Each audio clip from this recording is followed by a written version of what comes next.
Excited umuwi yarn? Hi guys, it's me again, Je, and yes, welcome again to our vlog.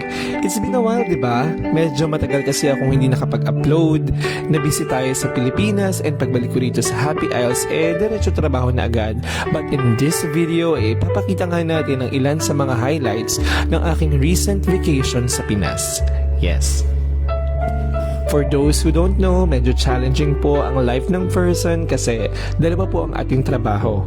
Yes, most of the year I'm based in the Pacific Islands working as an admin executive para sa isang logging company.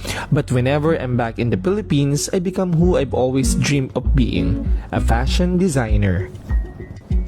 O diba, sobrang magkaiba? One is structured and corporate, while the other is more on creative, emotional, and full of art, ganon.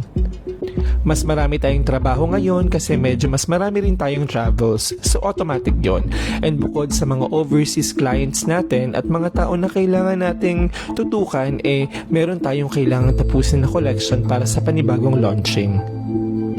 Ganito talaga yung mga na-miss ko, yung events, yung weddings, and everything in between. Pero more than that, yung mga taong madalas kong makasama dati, yung mga creative people. Siyempre, hindi rin maiiwasan na may mga magtatanong, who's taking care of your business? How can you manage both careers? Well, madali lang naman po talaga. Because I can. Char. Siyempre, I can always make it work with the help of the right people. Ito naman talaga yon, yung aking team. Ang team at ang core ng Atelier de la Roca. I just love this industry so much that I refuse to let go of it. And working overseas, hindi ibig sabihin I walk away from the dream.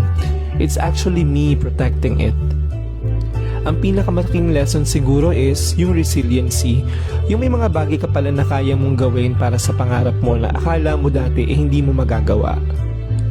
I also realized not everyone gets the opportunity to pursue both a career and a passion at the same time.